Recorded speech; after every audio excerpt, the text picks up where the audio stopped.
Hey,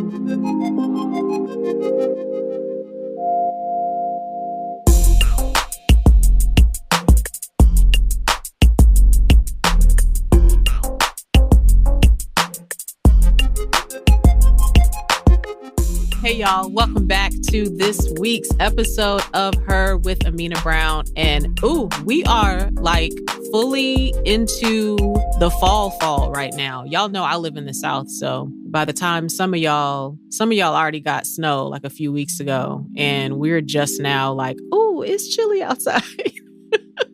But let me tell you a question that's on my mind right now as I am going into this, seasonal transition. Okay, so initially when the pandemic began and we were all quarantined for, the 5 days that we were all quarantined, I was like, okay, I need to just decide on some outfit things that I just wear at my house. And basically, I've been able to just cast aside the clothing that I don't really enjoy wearing, but I wore because I was outside and I was going to see other people. So I still to this day, I think maybe I've only worn a pair of jeans once in this whole time since the pandemic tipped in the States, okay? My main summer, like end of spring into summer attire was mostly like I had some biker shorts, I have leggings, I have some very comfortable sort of harem-like pants that I bought from H&M a few years ago. And I basically just swapped those out with various t-shirts. And of course, there are no bras involved. Now, I will say, because I am at the bust size I am at, when I would be out in the public seeing people, and especially when I was doing like event work and stuff like that, that type of thing for my bust size requires an underwire bra. And I'm going to tell you that I can probably count, it's definitely less than 10 times I've worn an underwire bra since the pandemic started. Okay, now, one thing I have gotten into is a little miracle called bralettes. Okay, I've gotten into that. Now, there's only certain brands that provide a bralette for those of us who are towards the larger spectrum of bust size, okay? But I have gotten involved in some of these brands. I have gotten into this Fenty situation. Shout out to Rihanna, who I'm sure is listening to this podcast. And Fenty has provided me some bralettes that give me the vibes of a bra. That's really all I want in my life.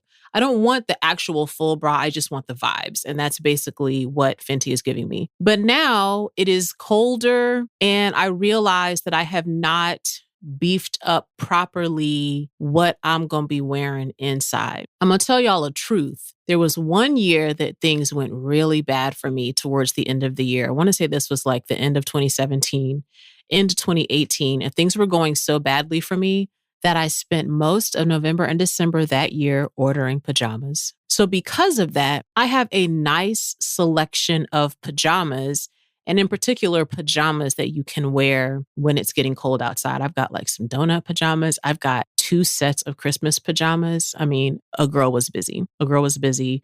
Being very sad and very depressed, but being determined to be wearing comfortable clothes while feeling those feelings. Okay. Now I feel like I saw a lot of, articles out there, different, style gurus that were like, don't just stick to your leggings now that it's fall. Here are some trends you can do. And I was like, wow, I'm not going to do any of that. So what I'm trying to do, y'all, is just transition my biker short legging life into a sweatsuit life. That's the life that I'm trying to live. But I realized as I looked through my fall winter clothing, I'm really not prepared, So I have put out there to some of you on social media. You have given me some suggestions to look into. So I'm going to look into that and I'm going to report back to y'all. But I want you to tell me what are you doing? Those of you that are still working from home or are still, pretty much quarantined. There's a certain section of us that are still pretty much quarantined all this time. So those of you that are just at home a lot, or even if you do have to go out and work and do your things, when you get home, what is your pandemic attire? What are the pieces of clothing that you've just decided pandemic me doesn't do that anymore? Let's discuss.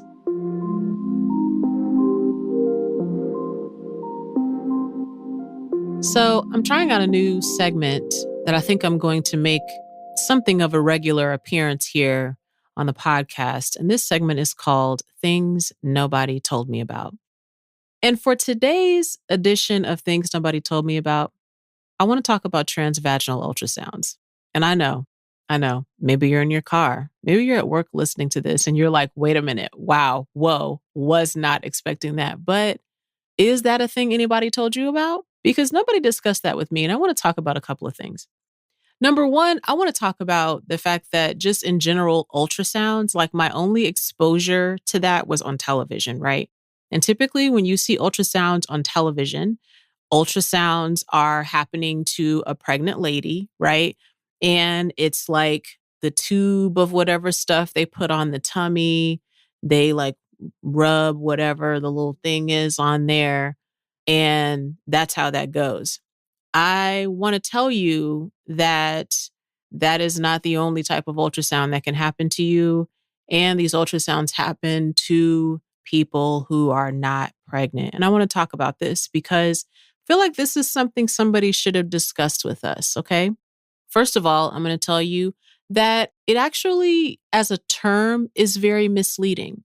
I mean, when you hear a term like transvaginal, doesn't it sound like you're taking a long journey across the vagina? You know what I'm saying? It sounds like you are getting in a boat, you're getting in some sort of vehicle, and now you are taking a cross vagina road trip. It just gives me the like around the uterus in 180 days sort of vibes. So even the transvaginal part sort of makes me feel like I should be taking a trip, but something is taking a trip in a part of my body that is not very enjoyable for me. Also, want to talk about when you have a transvaginal ultrasound, those of you that have had one, you understand me right now. You understand the awkward things because sometimes this is a part of your GYN appointment. They've got to like check on some things. And somehow, in all these years of scientific advancement, this is the only option we have of being able to get information. I just don't understand that. I feel like there should be a lot more options, a lot more scientific advancements for us, okay? I also want to discuss what happens when you have to have a transvaginal ultrasound and the amount of awkward conversations that you might be a part of as a result. And I don't know, sometimes as I'm telling y'all this, I'm just wondering if there are times that I am having awkward conversation, but it actually doesn't feel that awkward to me. Because when I think about it, kind of depends on the person, I guess. But sometimes I don't know. There are some situations where maybe I feel more comfortable than I should. And I don't know what it is about having to have these appointments, but I'm just going to tell you that I've had some awkward conversations, that I feel like in a way, though, they're conversations that other people would think are awkward, not necessarily conversations that I felt super awkward to have in the moment. Like one time I had an appointment and had to have a transvaginal ultrasound, and the sonographer came in to facilitate said ultrasound. And while she was doing the ultrasound, we had a nice conversation about this guy she was dating. And we were basically talking about her definition of date being different from his definition of date, right? And like he planned this whole date for her, but it was like outside fishing. That was like the date he wanted them to have. So then they went and had that date, and he had in his mind, like, oh, after we go and have this like outdoorsy experience, we will then go to this nice restaurant afterwards. And she was like, I appreciate him planning the date, but nothing about going fishing is romantic to me. Like, I would rather skip the fishing part, skip the part where we were outside and sweaty and smelly, and just skip that and go right to the restaurant. And I never really had that much conversation with her until that very moment. And we talked about that and just how, people have different definitions of dating and how we can improve upon communication. And right by the time we got to that point, ultrasound was over. So what am I saying to you? I'm just saying that somebody should have told us about transvaginal ultrasounds. Somebody should have told us that it is not a road trip across your vagina for fun. It's not that. Somebody should have told us it is not the amazing race, but in your fallopian tubes. It's not that. Somebody should have told us that someday you're going to be a grown lady and you will go into the doctor And it's not going to be like on television. They're going to take a wand and put that someplace that's very precious and private to you. And then what else is going to happen? They're going to take pictures while they're in there. Yo, okay? Also, what does this mean for you? Listen, if you have to have an appointment or you have to have a transvaginal ultrasound, here are a couple of things you can do to assist yourself in trying to be at peace as much as possible, okay? Number one, just try to be present with your uterus, okay? Try to be present there. You know, if you feel a certain type of way, imagine how your uterus feels. Imagine how your vagina feels, okay? Try to give some room and space in your emotions for the feelings of your uterus. Try to be present there. Another thing you can try is maybe think about if, you know, your vagina or your uterus has a theme song, and maybe during the time of your appointment, you can sing that song. Maybe that will also bring some peace to your nether regions, okay? Hey, I'm also going to tell you, you know what? Sometimes you might need to go ahead and just get involved in a little awkward conversation. Maybe it won't be as awkward as you thought. I also learned in another appointment where I had a transvaginal ultrasound, I learned about painting inside of a house. Had a lot of conversations about how that works. Had a lot of conversation about how you decide between someone else painting the inside of your house or you deciding to DIY. Listen, sometimes you go ahead and have that conversation. And yes, maybe you're having an awkward moment because this is somebody that's got a wand up your nether regions. However, another thing that could be happening is you could learn a little something, okay? All in all, if you have to have a transvaginal ultrasound or any type of situation at the doctor's office that's going to be poking into your vagina, do what you need to do to take care of yourself. Give yourself opportunities to do your deep breathing beforehand, decompress afterwards, do whatever you can. But if this is your first time hearing about this, that's why we have this segment, because transvaginal ultrasounds, that's a thing that nobody told me about. So this is your time to share with me. What are some things that nobody told you about that you wish they would have told you about? And I would love for you to share this with me. You can get in my DMs on Instagram or Twitter. You can tweet me directly. You can use the hashtag #HerWithAmena, or you can use the hashtag #AskAmena. I would love to hear your thoughts about this. What are the things that you wish somebody would have told you? In the before times, I would have celebrated homecoming a couple of weeks ago at my alma mater, Spelman College.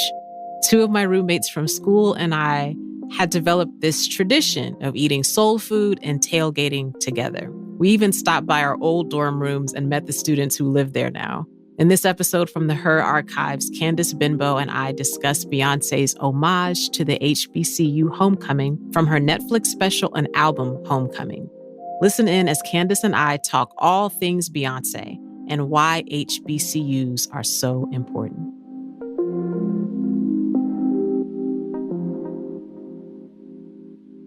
I want to welcome creator of the Lemonade Syllabus, creator of Red Lip Theology, the movement, and the podcast, founder of Zion Hill Media Group and the Louise Marie Foundation, theologian, speaker, essayist, and creative. I want to welcome to Her with Amena Brown, Candice Benbow. Woo!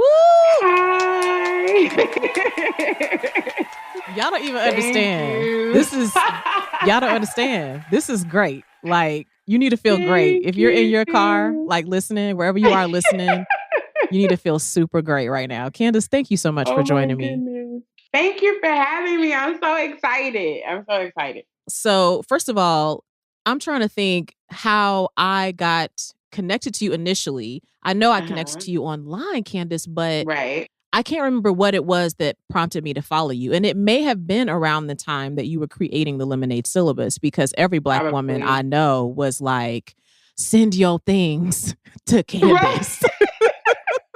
Man, when I tell you people had my cell phone number was being passed around, I was getting text messages from people. I was like, who are you? They were like, you don't know me, but I want you to put my suggestions in the Lemonade Syllabus. So yeah, so that was a wonderful time. Oh my gosh. Like, I was like, who is this amazing woman? Like, doing the Lord's work, like I was just like, this is God's work that Candice is doing, because when Lemonade came out, it just had not just so many layers as a creative piece, but so many Right. layers that were just speaking to Black women, to our history, paying homage to all of this other art Black women had released before and books. And I mean, it was just all the Toni Morrison and Daughters of the Dust. And I was just like, I was Yes. like, how will I process this? And then I was like, Candice has fixed this for all of us. We have a way to Yeah. process this and refer to all of the different resources and just encouraging people to enjoy Lemonade and also reflect back on the things that inspired it. So shout out to that, Candice. Thank you for doing that work. Thank you. Thank you. It is to date one of the things that I am the most proud of. One of the beautiful things about Lemonade was that I feel like we had grown up with Beyonce, Mm-hmm. and this kind of gave us our like this made her grown. Like, and I hate the ways that heartbreak and kind of like this emotional sadness and trauma that we experience when we love people. I hate how that kind of grows us up in ways, Yeah, right? And right. so this experience for us is rooted in a legacy of experiences, Mm, right? That this iconic work that I don't even think that we've just fully scratched the surface on what Lemonade really is, that this iconic work is a daughter of, right, all of these other works, right? mm-hmm. And that, the hope is and the belief is that we'll be able to years from now build on works, right? That like Mm-hmm. whenever we do like a 10th anniversary, 15th anniversary, there'll be so many more books that we get to add to and works of art and pieces of art that we get to add to the reader, the collection, to continue to show the ways that Black women lean into their own flourishing and their own survival. Oh, I'm just here for everything about that. I'm here for the way you brought up the word legacy there, that there are all these Black women before this moment, that were making things that inspired, an artist like Beyonce to make the things she made. And in the time she's made this, that more Black women to come will make these things that Right. need to be included in the conversation. I want to ask you, because I feel like before we can go into like an in-depth conversation about this, we have to establish like where we both are on the levels of fandom related to Beyonce. So I just want Hmm. us to do like a little check-in right here. So, Right. what was your journey regarding being a fan of Beyonce? Would you have looked at from the beginning Destiny's Child, you were always a fan, you always been into every album that she made, or was there some point where you were like, okay, wants to take a second listen to this and take these things seriously? So I was always a fan of Destiny's Child. Like I remember when it was the original group, Mhm. and I felt like Destiny's Child was my SWV, right? It was my escape. Like Mhm. all of these groups that my cousins listened to and that played on like the oldies radio at that point, that my mom let me listen to, I felt like I finally had that group. But when they went through that horrible shakeup where two of them got replaced, I really thought that it was over for them until Survivor. And when it came out that Beyonce wrote Survivor after reading people's comments and the bloggers and news media saying that Destiny Child was done, when she wrote Survivor, I was like, yeah, something's different about her. I love the first album. I think that if you love Destiny's Child, you loved whatever she put out. But I don't think it was until B Day that we really was like, oh, she's not a game at all. Like That part. there's it was that moment where you were like, oh, okay, so like I'm a fan and I don't even really know who I'm a fan of, right? Mhm. Like it's Mhm. it's that moment where you were looking like she is otherworldly. And I think that we began to see that with B Day, that she was this force that you were like, where did she come from?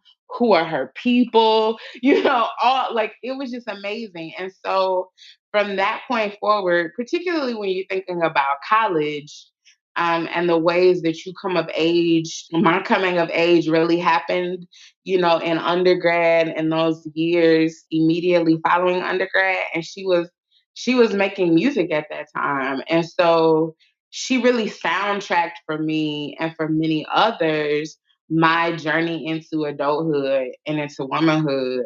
And I was always, from the moment of B Day, that was when I was like, I will never miss a concert that she's in. And she actually was the person who I begun to pay more so that I could be closer to Yes, the stage. yes. Like she was that person. And then I also began to critique other concerts based off of hers. If you've never been to a B show, like you don't know that what you got at homecoming is really what happens. Like for 2 hours plus, she is giving you everything, high energy, all of the songs. And I just remember saying, like, if you can't do that, then I don't want to see or hear anything that you got to say or sing. And so, like, before the surprise album, I really just was a stand as like this dope musical genius who was putting out songs that really reckoned with who I was and what I needed to listen to. And it was at the moment of the surprise album that I humanized her. And she became, I say this without any qualm, like through her music, B is one of my spiritual teachers. She has given me permission to lean into the truth of who I am.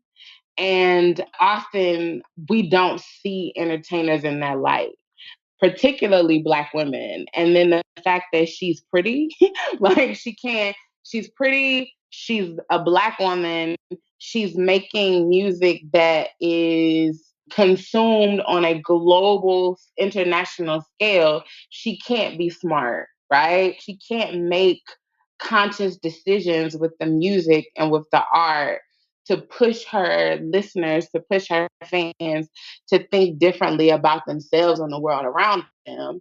And the surprise album for me was the moment where I was like, okay, like she unlocked an affirmation in me of like who I am sexually, who I am as a woman, and embracing all of those things. And from every project since, I've approached it not as just a body of music and not as just a body of art, but what is she offering me that will help me best understand myself? Yes. Yes.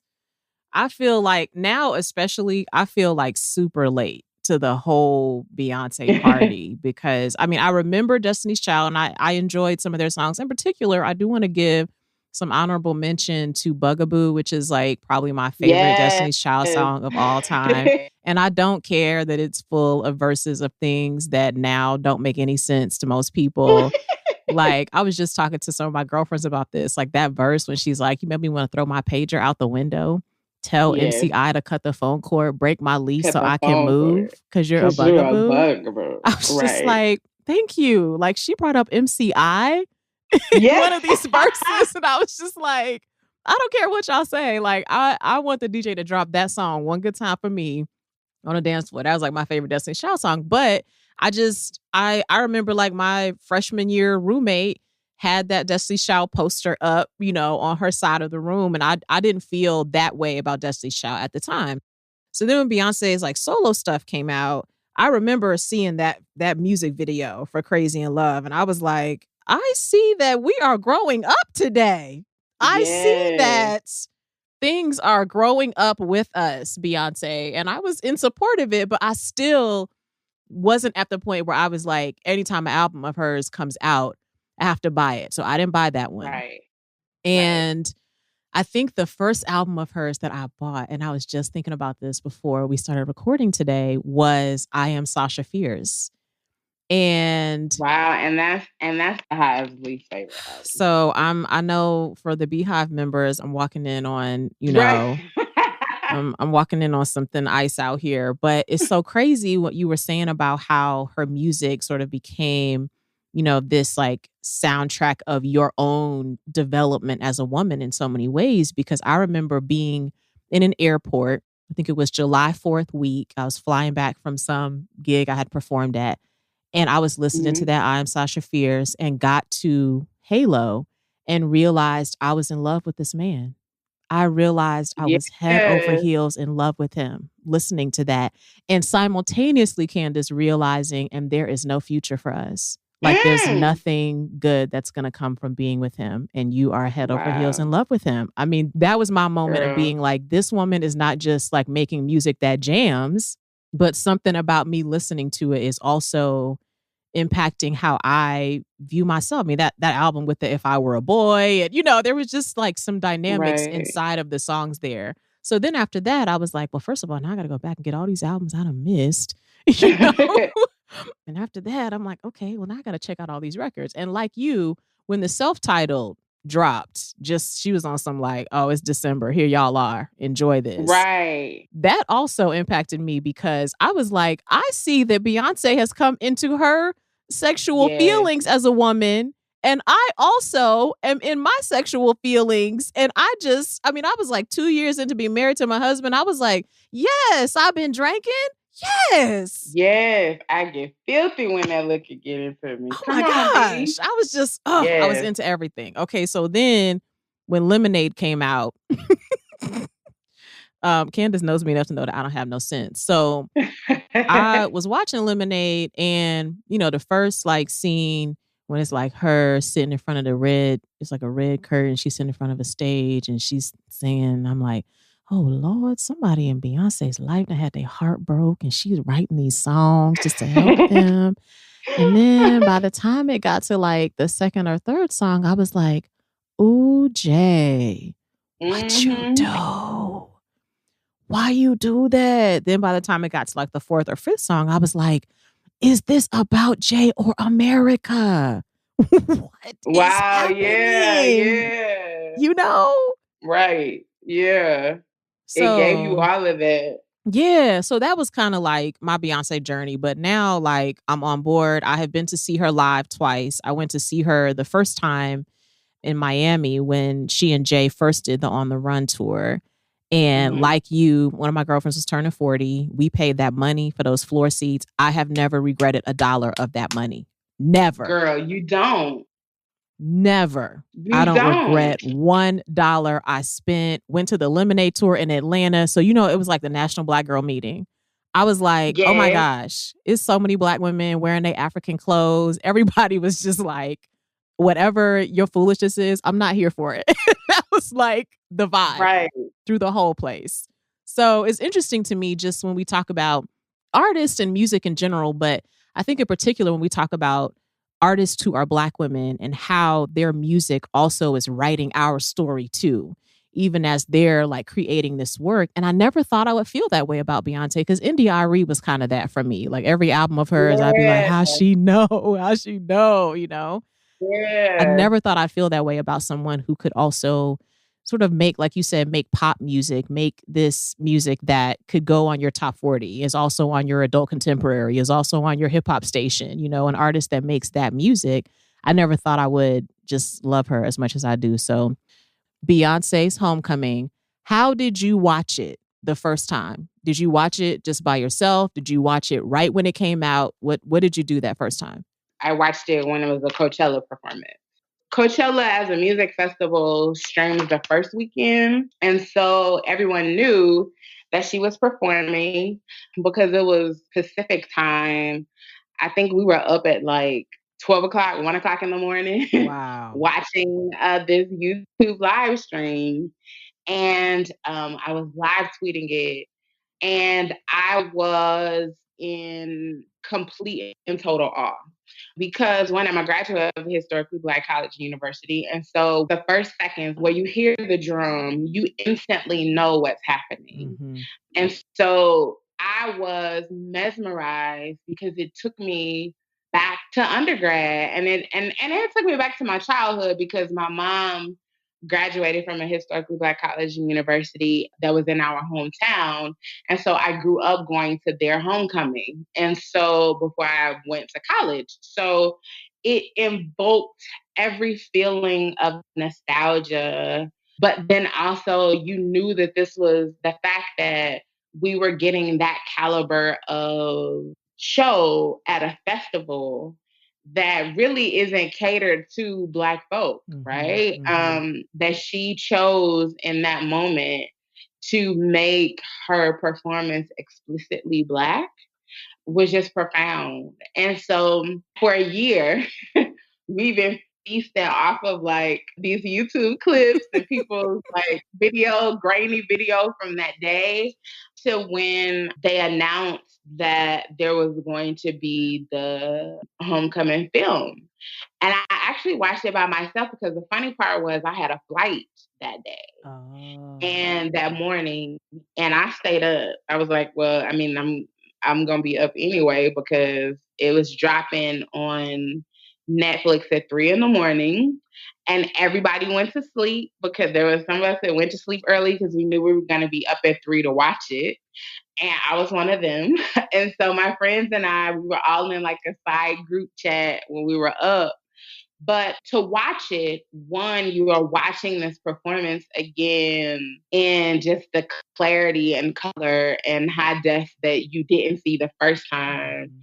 But then infused with all of the behind the scenes pieces, it really took my breath away because, again, you knew that homecoming was this moment. Like, I feel like Beyonce doesn't create just art anymore. She creates these cultural moments that Yeah. are like, what in the world? You know what I'm saying? Like, that are Mhm. just like, oh my God.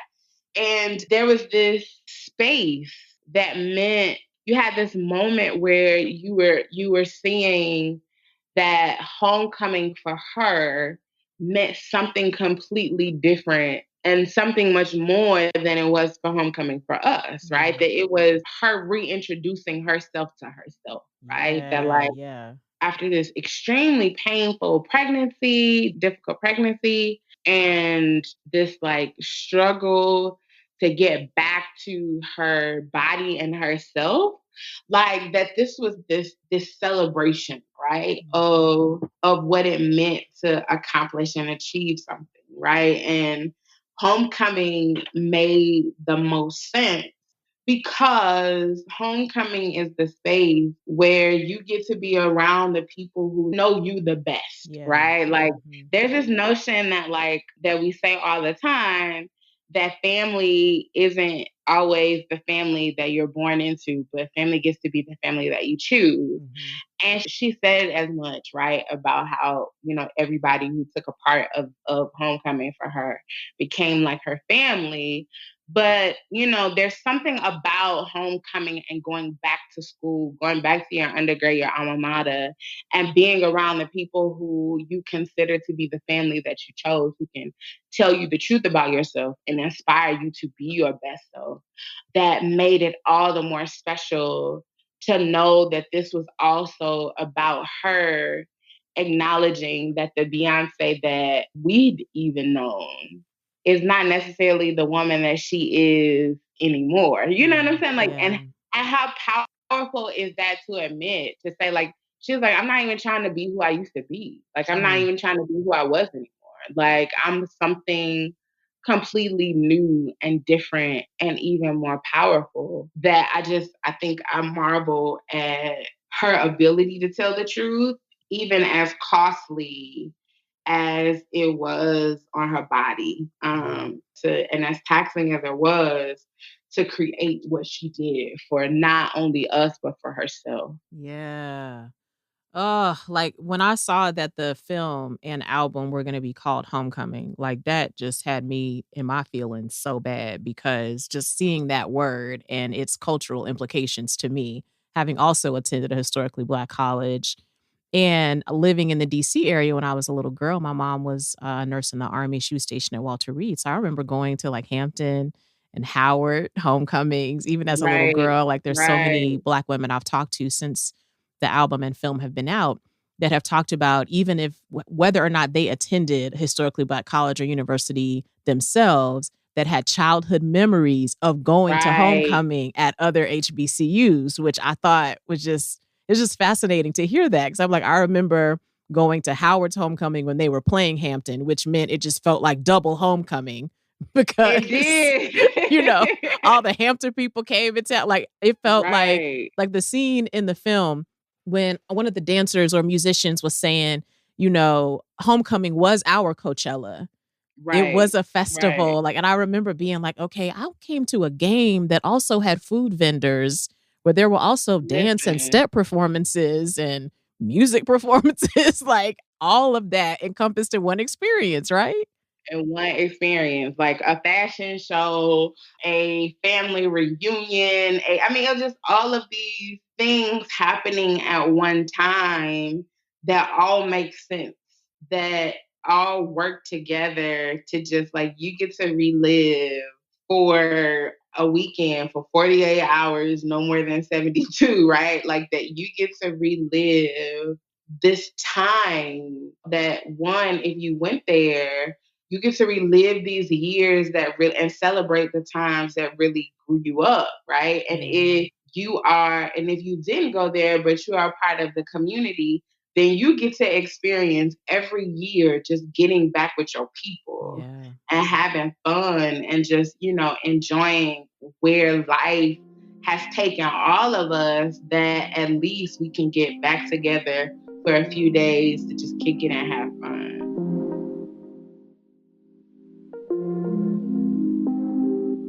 Yeah, like I actually went to homecoming this past fall and I went with two of my roommates from school, my roommate from my freshman year and my roommate from my sophomore year. And one of the Mhm. things, and I haven't been back to homecoming in a while, but one of the things that I really just loved and almost wanted to feel teary about, because I don't know what it is about being in your 30s. I just, I have a lot of tears available. So I was just feeling my feelings because, I'm out here, seeing all of the generations of homecoming, right? So it's like Right. I graduated from college in 2002.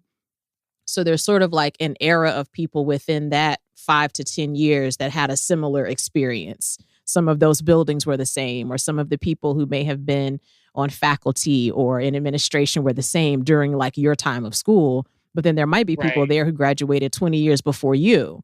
And you can tell that they Right. all had a certain experience, the way their tents were set up at homecoming, or the music Right. they had playing, from their DJ Right. that they brought to their tent where they were grilling, and getting to see even some of the women who graduated in the 60s or the 70s and how the DJ would kind of hit those different eras of time and you would see them there. And of course I looked at my girlfriends and I said, y'all know that that's gonna be us in 20 years dancing a juvenile. Mhm. Because that's gonna be our little, they had Brick House and that juvenile is gonna be us. And I hope my hips are still, Right. you know, Right. That's ours. Right. want my hips to still be able to do those things, my hips and my knees. Speaking of knees, that's one of the comments that I need to discuss about Beyonce's homecoming. I decided to have a Black girl watch party. I really am Uh-huh. terrible at taking pictures, Candice. I really should have gotten a good picture so that I could have, hashtag Red Lip Revival, because Oh, the film coming out that Wednesday before Easter, well, I ended up having my Black girl watch party on Good Friday. And I was like, oh people, I was wow. like, feel your feelings. This is what we're doing. Yeah. Like, come to the house. We ate our little food. Everybody brought different little homecoming inspired snacks. Oh, that's so dope. And you will be so proud, Candace. I did a lemonade bar. Oh So my we had goodness. lemonade, girl, and then we cut up limes and lemons and strawberries and basil and mint, Oh so my each woman gosh. could, doctor up her lemonade as she felt, she wanted to. Oh, I'm feeling that. So I'm we had feeling so that. much fun. But one of the things we talked about, no lie, is like at least one person made this comment one time, at least all of us said at least once. These dancers' knees, girl, like Girl. what kind of was Beyonce also offering like physical therapy? Because have I reached Girl. past the point that my knees are ever gonna do that? Yes. Like you talking about these are like these are like 18, 19, early 20-year-olds that, I mean, and even she told us, she was like, what she did to get in shape, she was like, I would never push myself that far again.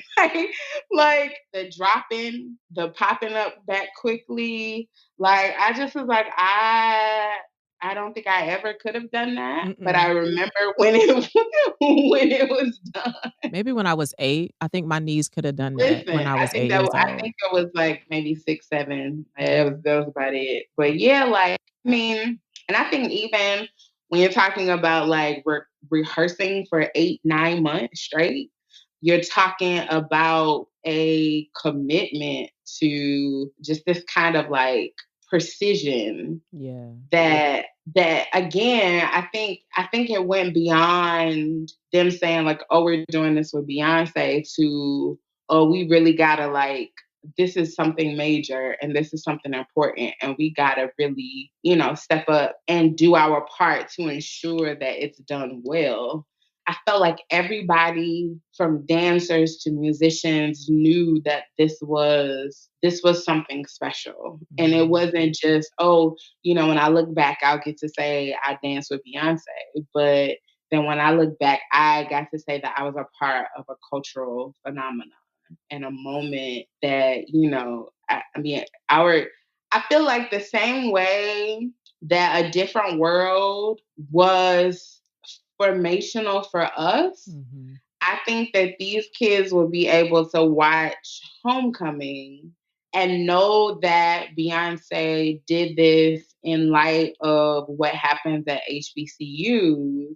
And then to hear her financial commitment to HBCUs, and I think is going to attract them in ways, in the same kind of way that for many of our generation, we watched A Different World and was like, I want that experience. Yeah, yeah, like, just getting to see yourself reflected, or maybe in a way when I think about A Different World, I mean, to see what I thought I could be or what I thought I could be, could become in my future. Exactly. Like, getting to see Exactly. that in those characters and think like, "Oh, man, like, I wanna know what that's like. I wanna know what that life is." So the thought and I do wanna give a special shout out to YSB Magazine, and I know it's only gonna be like 10 people listening that's gonna remember YSB. But I want to give a shout out to Young Sisters and Brothers magazine because during the time that A Different World was on, I had a subscription to that magazine. And they would have like an issue every year that was like their HBCU issue. And I remember like Uh-huh. taking the pages out when it would have like the top Yeah. 10 HBCUs in the country. And I remember like putting that up on my wall, like, this is going to be me. And just how a piece of Yeah. art could give you a glimpse of how you want to move forward in your life or what you could see your future becoming, you know? There was boundless potential and inherent possibility in remaining true to your Blackness from day one, Yeah. right? So, like, because the truth is that so many of us had often heard, because we are part of the generation that begun to hear about the benefits of going elsewhere other than HBCUs, Yeah. right? So, like, for my mom's generation, it was HBCU and that was it. Like that was where the best and the brightest went in the generations prior. And then as more like quote unquote minority scholarships and minority presence grants came, and then this conversation of, and I hated it, and I know you probably heard it in school too, that a Black college experience doesn't give you the quote unquote real world Right. experience because, Mhm. the foolishness that they said to discount and to discredit our time there, that it wasn't just about, going to a Black school for entertainment or for the social aspect, but that we can really look and say that we had classmates who really left and changed the world, whether they were doctors or attorneys or, engineers or people like us who are leaning into creative spaces to create, content that heals and that inspires. A lot of us got the training. A lot of us developed the courage. A lot of us had our voices and our talents nurtured in HBCU spaces. And it continues to be, for me, this beautiful possibility that kids will be able to see these students. They got to participate with Beyonce and they get to see the names of the Black colleges. Yeah. Right, that flashed up on homecoming, and like then get to see and say like, okay, what are they offering there? Or get connected to us in certain ways and then say, that's the kind of experience that I want. I think again about the ways that she doesn't just create music anymore, right? Yeah. She's somebody who has taken her healing seriously. She's somebody who takes her art seriously and knows that that a project, a song, an album, a concert, an experience can do several different things at one time. And that she's been blessed with this amazing platform to do several different things at once. Yeah. It's like I watched the film like several times and probably with a different lens in certain ways each time or in different moments. Like as a stage performer, I'm looking at that and thinking, and I thought the same way when I went to see Beyonce live, just like, this is a solid like 2 hours of Girl. content. And there wasn't one time that I was like, I gotta go. Like, I gotta look at my phone. I'm mesmerized for almost 2 hours watching this. And as a stage performer, thinking, okay, based on the work I have right now, maybe I got a solid hour. That I feel like, and really, if I were to like really whittle it down to like the strongest performance I have is probably a solid 45 minutes, really. If it were to just be as tight and as great as it could be, is 45 minutes. And thinking, I can't imagine getting to the point where I have enough excellent work to fill almost 2 hours. And then I also appreciated the multi-generational approach that she took, to your point, right? I felt like the layers of some of the songs that she came in and out of, like it was like her songs, but then she might also like go in there and she hit that "Hey" in the middle of the barn. And I was like, really? We just gonna right here in the middle? Okay. Yes. And yes. It did. And it worked. Oh my gosh. And then there were some other songs that I was like, I don't even know what this is. Right. Yeah. And I love it. I just don't know what it is. So that means there's a whole other group of people watching her flip into that song that are like, yes, that's my stuff. That belongs to us. That belongs to our generation. I felt like you could have watched that in a multi-generational room and everybody felt included. And that's amazing that an artist can do that in a performance, you know? So it's something about longevity that makes you think very differently about audience, right? So like one of the things that even as I've been thinking about as a creative, when you're talking about legacy, when you're talking about longevity and purpose, like that means that people beyond what you just like consume you. And that, here it is that I want to do a homecoming experience. I can't just do a homecoming experience that is steeped in just what I've done, right? So, like, when I was at TSU, we weren't swag and surfing, right? That became something. I graduated in '04. Swag surfing became something that that came after me, right? So, like, the times that she's talking about where she would go to homecomings, they weren't swag surfing either, right? But that is a key part of like HBCU experience and culture now. That song, right? Hey in the middle of the bar. Like I think all of our bands play that at this point. Like, it's just, but again, it acknowledges that I am not just a voyeur into your experience, but I consume it and I respect it and I appreciate it. Yeah. And that, I'm not trying to be one of these young kids, like, because I mean, at 37, Beyonce is really hitting auntie status for a lot of them, Right. right? Like when you think about like young teen, like late teens or early 20 in college, like she's old enough to be an auntie, and a much older sister. And she doesn't shy away from that. And I think that is what sets her apart from a lot of entertainers who feel like they have to chase a sound, who feel like they have to chase a certain look, or who feel like they have to chase a certain experience. Where her, you're getting like, look, like, what's she saying that? Like, I gotta go home to my 50-11 children. Like, I am grown. I got a husband. I got all of these kids. Like, I need sleep. Like, I'm not, like, I think that when you become very clear about who you are, it radiates in everything that you do, that like I can honor you and I can celebrate you and not feel like I'm trying to be like you. Yes. Oh, yes. And I want to talk also about what your thoughts were having seen the full Coachella performance and then getting to see it again here in this film, but with much better quality and, everything. I remember Right. watching somebody, bless their hearts, whoever did it, somebody posted the full performance on some website that I can't even remember. And I was watching it on there. It was grainy and I was like, who cares? I'm excited to see this. But getting to see it in its full, HD quality.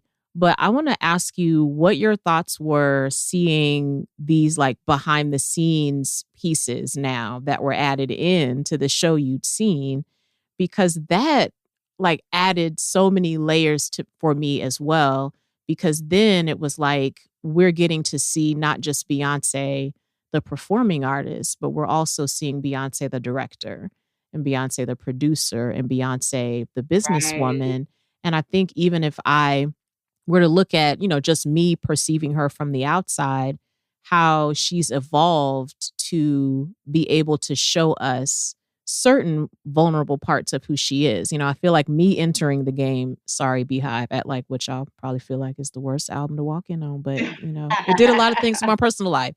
So me Right. walking in on I Am Sasha Fierce in an era of Beyonce's life where she sort of had this alter ego to hide behind.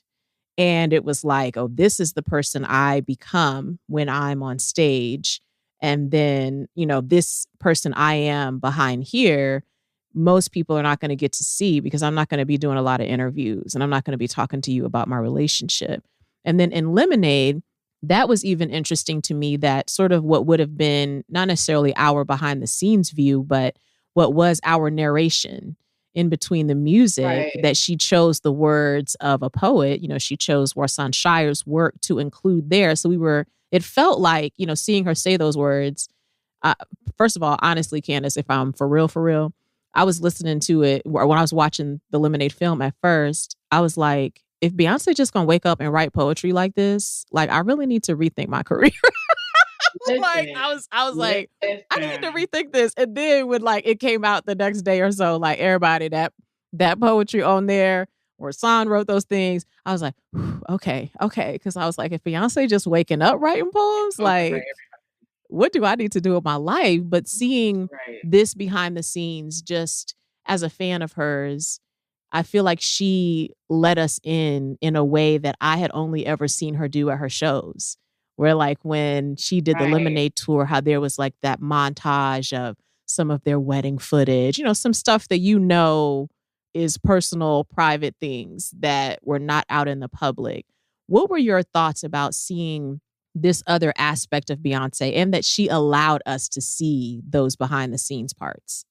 Yeah, I think what has always been, and I wrote about it a little bit in the Queen Bee anthology that's out now, is the need for Sasha Fierce, and then the moment where she says that for her, Sasha Fierce had to die. So like 2011, 2012, right? Where she doesn't feel the need to like hide behind this alter ego anymore.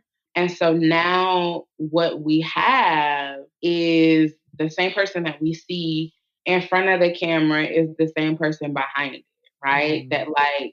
That there is this intention that I don't have to compartmentalize myself to be appropriate for certain space.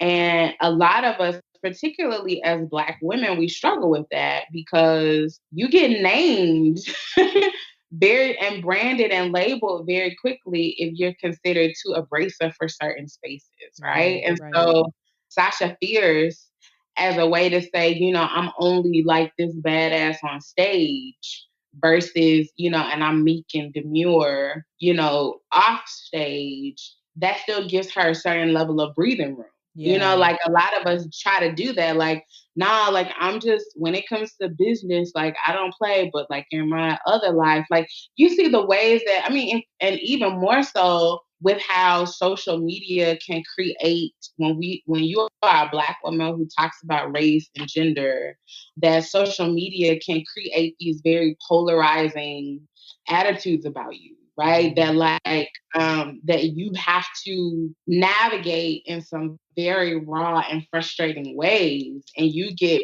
painted in a certain way, right? And I remember I had to stop someone from saying like, oh well, that's just who you are on your platforms, but I'm sure in real life you're different. I'm like, no, like I'm I'm the same person that you're gonna get in 280 characters, that you're gonna get off stage and behind the scenes, because we've been taught that our personalities and who we aren't necessarily acceptable, Yeah. right? And so, one of my favorite moments of Homecoming is when she thanks her team and says, I know you guys are working hard.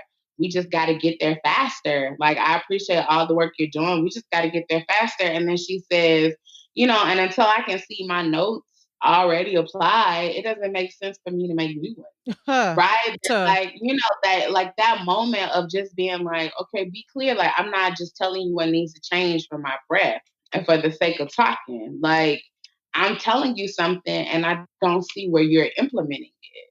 And as women at large, but Black women specifically, it can be difficult to own the fact that you are the boss, right? So, Yeah. like, it was really difficult. I took a step back for like a month and a half from doing my own podcast because I felt like the level of production didn't match where the level of production was on all of the other things that I was doing. And I wanted to wait until it could be at that level.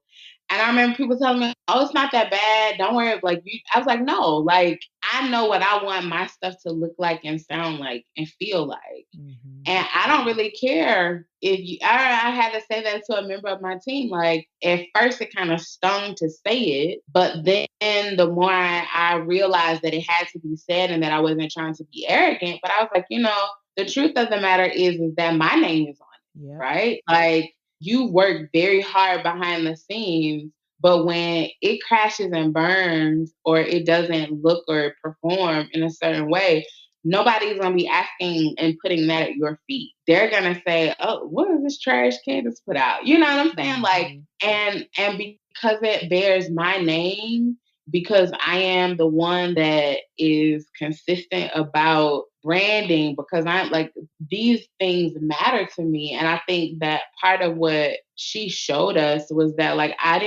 she didn't just take the reins of being the boss for figure's sake. Like, she is hands-on and respected, right? She selected her dancers, the colors, like Mm-hmm. everything she did with intention.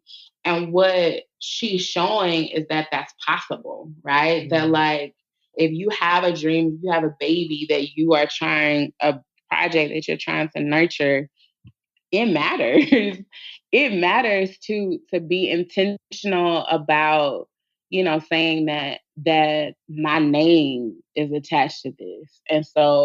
And that my vision for what I see matters. And Mhm. I think that was one of the most beautiful things that we got out of homecoming. That and the fact that it was important to balance, right? So Yeah. like, she's very clear. Like I'm not doing 15, 16 hours of rehearsal anymore. Like, I have a family and I have other obligations, and I can't just spend all of my time at work and working on projects and practicing. One of the things I think is so funny is that there's these mugs and these shirts and things that say you have the same amount of hours in the day as Beyonce. Mhm. And Beyonce is telling us like she don't even spend all that time doing what we think that she's doing, right? Right, Like right. she's like, I'm going home and I'm going to bed. And so the importance of we can have all of these conversations about work-life balance, but to see a person that we view and deem as someone who cares as iconic for Mhm. us tell us that I care enough about myself and I care enough about my family to not allow work to consume me. Hmm. I think is a lesson that we get with homecoming that is applicable for a lot of us. Yeah. Oh, there's so much power in that. Like, just hearing you recount it, I felt my feelings watching her say, like, Mhm. I, didn't eat these things. When she went through the list of things she didn't eat, I was already like, "Ooh, sis, I'm never gonna make a homecoming." I was Girl. already like, "I'm never gonna do that." And then when she got to the end of that whole thing, like, and we rehearsed this many hours and we did this, and then she was like, "And I would never do that all again." I was And I like, would never do that "Oh," again. I was like, "Please free us, B. Like, Mhm. free us by even admitting that." Like, just even one of the parts that really impacted me when she showed the footage and had the narration over that of what it was like for her coming right back into that after having had the twins and having taken her break, her maternity leave and different things, and then what it was like those months later and realizing, Mhm. oh, this body I'm in is not the Right. same body that I remembered because the pregnancy was hard, because the C-section, because of all these different things that there's no way you can plan. And I haven't had any children myself, but I had to have a really tough surgery 2 years Mhm. ago and lost my lung capacity. And it took me Right. having to be in recovery like 6 to 8 weeks to even regain my lung capacity, and for me, it's like, I mean, I'm sure similar to you, it's like my voice, that's everything. Right. That It's everything, that's right? everything. That's my instrument. That to me is what the dancer's body is to the dancer, is my voice. Yeah. And to have had a physical and physiological experience where I'm having to do these exercises of like blowing into this machine so many times a day just to like get my lungs back up, not even being able to raise my Right. voice to someone across the house, and how that taught Right. me in this really immediate way that I was going to have to be more gracious to myself and be more patient with myself and accept that, there may be some like new ways you have to take care of this body, Mhm. than what you Yeah, were doing, exactly, right? exactly. A lot of times we're afraid to talk about the changes our body has gone through, Yeah. and that those changes scare us, Mhm. right? I had a surgery that in a very similar way, like I'm still finding out new things about my body in light of that procedure. And it can be nerve wracking. What technology of knowledge you had about yourself before is not necessarily accurate now. Right. And learning how to not get frustrated with myself, right? Learning how to say, okay, Candace, like it's gonna work itself out. You're gonna figure it out. But then also giving myself permission to see it as a beautiful as a beautiful journey and beautiful adventure. Yeah. And I think B is like a lot of us, where like in order to achieve a certain goal or a certain thing, like we may push ourselves, we may push ourselves to the limit. And then some of us get there, some of us don't get there. And the truth of the matter is that for all of us, whether we get there or we don't get there, and decide, yeah, when I do that again, that might not necessarily be the route that I take, it was all necessary for us to learn how to be gracious with ourselves. Mm. Like it's almost like sometimes you gotta go to the extreme before you realize, like, I don't have to do that with me, right? That like I can be gentle and I can have real good care. Again, there are ways that this time you may not have been journeying. So with lemonade, you may have consumed it and may have enjoyed it, but may have not been journeying through a heartbreak, right? But Mm. like with homecoming, you may have experienced what it meant to have to like deal with your body differently after motherhood or after a surgery or a procedure, and what it means to build your body back, right? Yeah. That like she gave us another glimpse of her story that other people could lean into and see themselves and say like, wow, like, that, it's possible that this does not have to, the negative implications of this or the negative side or the dark side that I see in this doesn't have to be the totality of the story. I think that there's a way that she tells us, that we'll be okay Mm. because she knows it, because she's been through it, right? Mm. That only Black women can do with each other when we really like truly see ourselves as sisters and love each other. That like there's a way that we can look at each other and be like, you'll be all right. Like it might not be tomorrow, it might not be the next day, but you're gonna be good, Mhm. And I think that so many of us get to take a story of healing away from homecoming because of the film that we didn't take away from it when we just saw the production. Right. Oh, that's such a good point. And I think in a way it echoed a narrative for me that my Black women friends have been saying to me. And it was nice to see it echoed from someone, with Beyonce's experience, just rich and also as a performing Right. artist. But just, I think if you watch it, if you were watching that performance without the behind the scenes, I think it could feed into this narrative of like every woman needs to have this bar she's going to hold herself to. And whether it's realistic or not, you need to strive to achieve that. You need to strive to do whatever this is you're trying to do in your life and do it quickly and do it fast and take yourself to the Right. extremes of whatever that is. And then to get to see the behind the scenes of how she did this, her reflections on whether or not she do that, the parts of that worked, the parts of that didn't, definitely echoed to me, be in your process and let your life and the things that you have in front of you, do your hard work, but don't beat up yourself. Be Yeah. kind to yourself and be gracious There's to grace for yourself. you. Yeah, Yeah. that like it's not like you can't have dreams and ambitions and things you want to achieve in life. It's not that you can't be a person who works hard towards seeing those things become a reality, but you are not those things. And you are a woman who has value and really from the lens of what she's making there, you are a Black woman who is valued beyond these relational hats you might wear or beyond these things that you can do. You are of value just who you are as yourself in your body, in your skin. And it was beautiful to see that in a film, but also to remember it being echoed, when I'm sitting in a coffee shop across the table from a girlfriend or, on Yeah. Marco Polo talking to a Yeah. girlfriend and being like, Exactly. Beyonce saying something that my girlfriends are also speaking to me too. Yeah, she is the universal homegirl. It's true.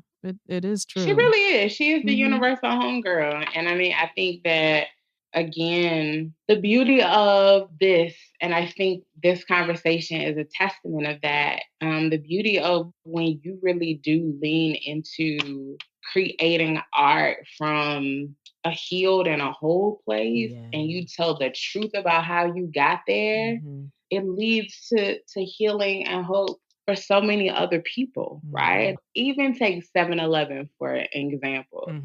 7-Eleven is a song about absolutely nothing.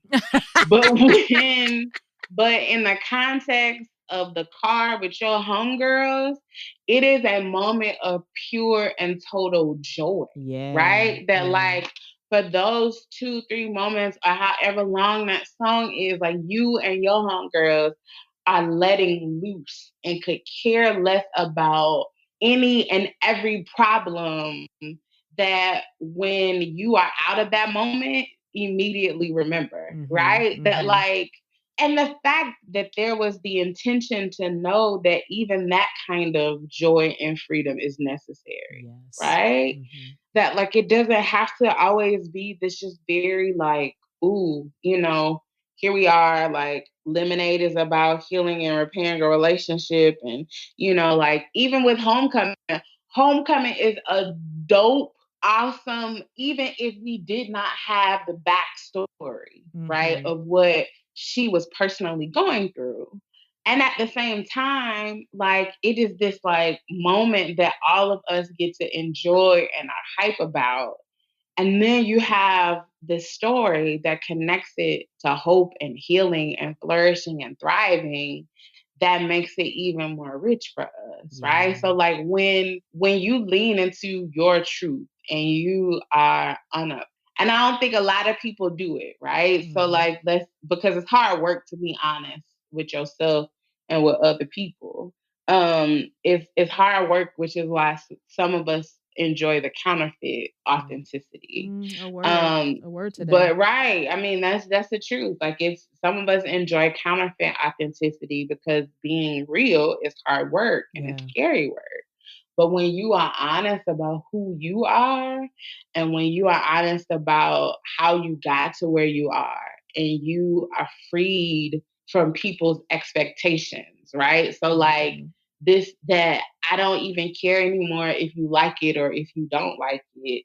What I care about is what it frees me to do and it frees other folks to do. That kind of space everybody can dwell in. Everybody can dwell there. We would like for them to, but when you care about what other people think, like that begins to immediately push back on your potential for your own greatness. Y'all see how Candice act like she was talking about Beyoncé, but she tried to get in my business. So I just want I want to let the record reflect that Candice was acting like she was talking about Beyonce, but she's also trying to get in my business. And I didn't ask for that today. So I didn't ask for that at all. I'm just saying. You speaking a word though. I think even just hearing you say the phrase that it takes hard work to be honest with yourself and with other people.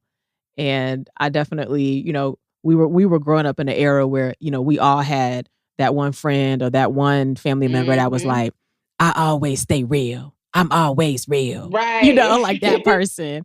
And, right. It's like, okay, that's fine. But that person might be saying like, I'm always real. But that does not necessarily mean you are willing to do the hard work of what it takes to be honest with yourself and be honest with the people that are around you. I mean, even I have to also bring up, there's a couple of times in Homecoming that Beyonce chose to make a refrain of something that I just was like, thank you for just making a refrain of that. When she stopped and like, middle fingers up, put them hands high. I was just like, thank you for carving out a little space right here just so that we could go over and over that. Because also, I needed some space to be angry sometimes. And I can't always listen to Tear the Club Up at a moment. I needed to, middle fingers up, put these hands high, wave them in his face.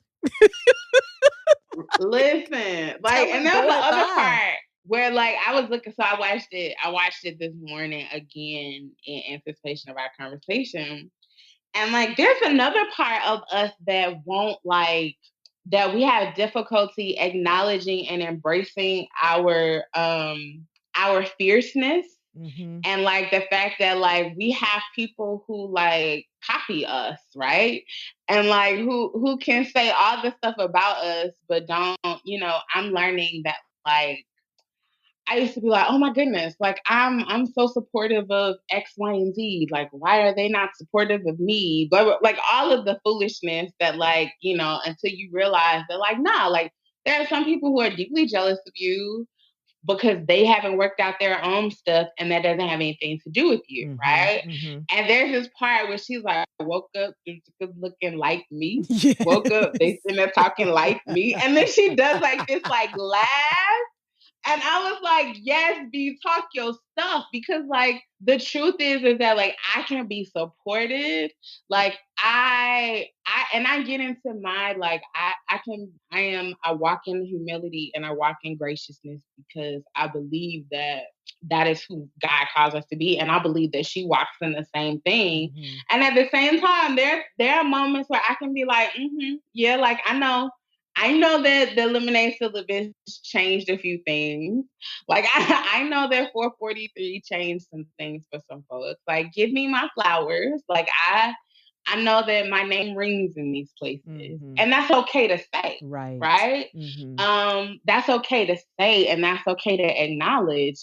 And I think she gives us that kind of like fierceness to there's this fierceness to own who we are and our joys like in ways that man like I am excited about the next generation of women, the girls who are here and the girls who are coming that won't have to struggle with certain kinds of inferiorities and certain kinds of insecurities simply because our generation is getting freed from them. Yes. Right. And so like they will grow up never knowing the same kind of frustrations that we have because we're committed to ensuring that they won't. Like, you know what I'm saying? Like that's so freeing and so beautiful to me. Oh, like that just brings me back to what you were saying earlier about that word legacy. And I think thinking about this season of life and feeling not necessarily like I'm in midlife, but in Right. legacy terms, feeling like I'm standing in the middle of these women who've gone before me and that I wouldn't be here if it weren't for the things they've done. And as I stand here, I am more concerned than I would have been 10 years ago about Right. what am I doing that is leaving good things for the women who are coming after me. How am I like stewarding the space that I'm in, that I'm leaving them in an even better position than I was given emotionally and physically, spiritually, in as many layers of that as I Yeah. can think. That's totally in my mind in a different way. And maybe so for her as an artist too, kind of being in that similar age range. I didn't expect to be thinking that at this point in my life, but it's hugely I important to me. know. Like I just came back from Israel a month ago and in ways that I was not thinking about that before that trip. I have come back and I've really begun to think even much more intentionally about legacy. Because the truth for all of us is that even when we have not been acting like and operating with the knowledge that somebody has been looking at us, there were still people who have been looking at us, right? And so there's a way to navigate the space of being true and authentic to who you are. And then also recognizing that there has to be something about what I do and what I create that lives beyond me, right? And that not only lives beyond me, but it frees people other than me. Yes. And I think that for a lot of us, what happened with our parents, and understandably so, is that so many of them have to focus on like working to care for us Right. and make basic immediate needs available. that the kind of dreams for legacy and the kind of lives that they wanted to live were not necessarily their immediate first thought, Right. right? Mhm. Because it couldn't be, right? And so I think about, that not only the ability for us to at 40 in our late 30s have conversations to think about, okay, what do I need to do now that continues to create the legacy that helps to make straight and make whole and make healthy the path for those coming behind us Yeah. and behind me. That is not made possible without some painful sacrifices of Black women in our past, Yeah. right? Mm. And that the truth of it is that our decision to take legacy seriously is in gratitude, is a move of gratitude for that sacrifice. Yeah. It's to honor, that like my mama wanted to go back to college years, like wanted to go and finish her PhD years ago, but she had to raise a girl, a baby by Right. herself, right? Mhm. You know what Mhm. I'm saying? And so, and that my flourishing was as a child and as a young girl was much more important to her than to fulfill her own dream. Right. Far be it from me, right, to deny and make mockery that level of sacrifice by not fully living into everything that she knew that I could be and everything that people invested in me knew that I could be. And I Yes. think so many of us, are in that moment where we're like, wait a minute, like we get it, right? That these moments are not possible without, our mothers trying to figure out how they was going to pay all these bills that was on the table, right? And Mhm. still allow us to have these childhoods that weren't marred in what we could not be, right? Yeah. Like that's a big deal. I get excited about the women, the sisters who hear us, who are working towards freedom. But I get so much more excited about the girls who hear us, who follow us, who will come to know about the work that we're doing, who look at Beyonce, Mhm. right? Who saw Homecoming, who saw even the way that like I had to catch myself when my cousin is a freshman in high school, but she's been sheltered in so many ways.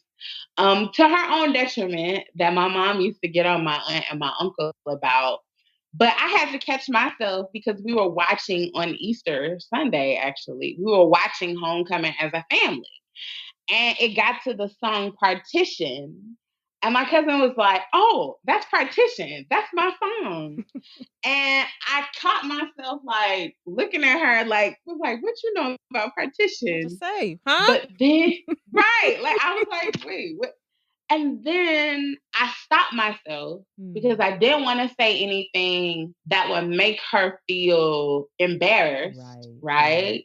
right? Mhm. Because at the same time, at 14, 15, she's coming into her own and not understanding her body. And I don't want that conversation. I don't want her to feel like, right, that she Mhm. can't come to me, Right.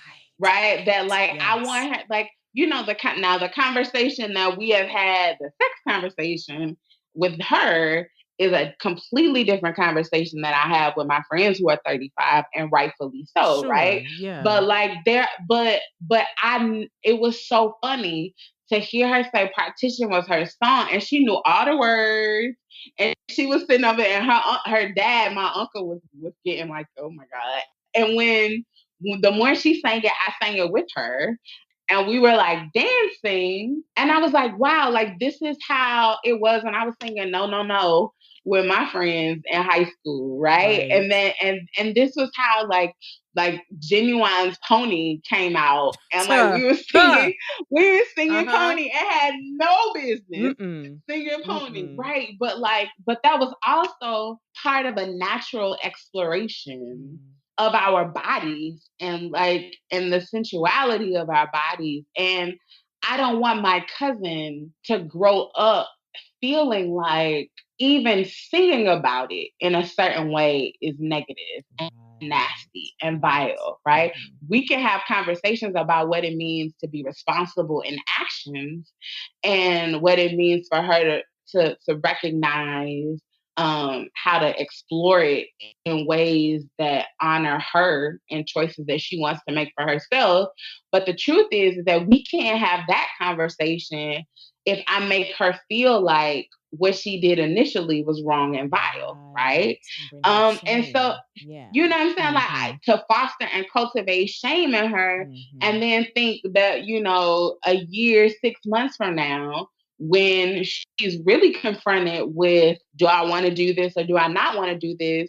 And she doesn't feel like she can talk to me because I made her feel a certain kind of way. You see what I'm saying? Like there are ways that younger girls will not have to deal with that because we broke free, and because we're rethinking what it means to be adult women who have eyes of younger girls on us. Right? Like, you know what I'm saying? That doesn't take away from any of, and I tell her all the time, like, it don't take away from the choices that I make as an adult woman, that I want you to make different ones right now until you can, you know, until you have much more knowledge about yourself and your body and who you are to make that kind of a weighty decision, right? Like the honesty about them seeing us walk fully into who we are invites them to be honest with us. And I get really excited because I just know that there's shame and that there is inferiority and there's doubt and there's disbelief that so many girls won't know because we're doing the work now to really heal and be whole. Yes, Candice. Yes. Yeah. That part, like that gives the journey of healing, or, you know, to the theme of this film and album of coming home to oneself.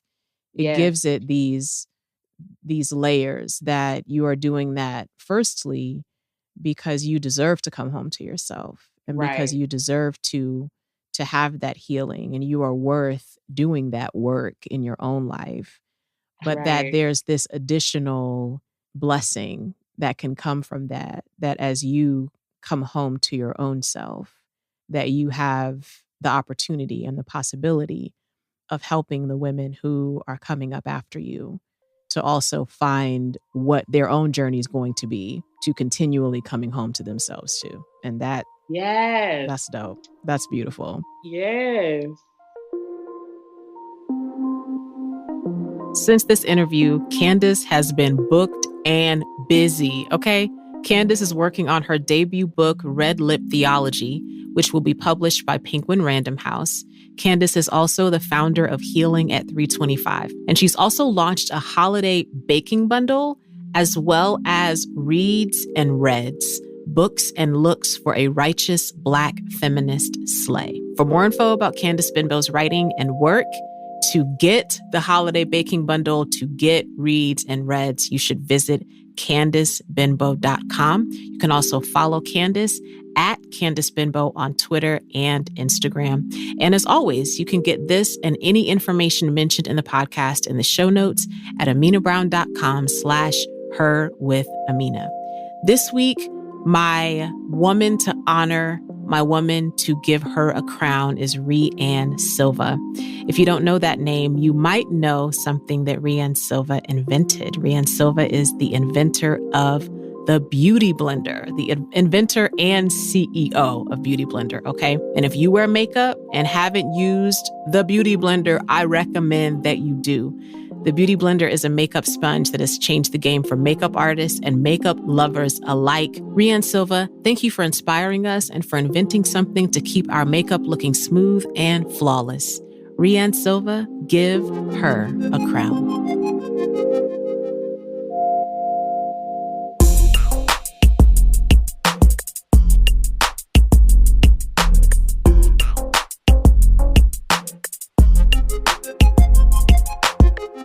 with Amena Brown is produced by Matt Owen for Soul Graffiti Productions as a part of the Seneca Women Podcast Network in partnership with iHeartRadio.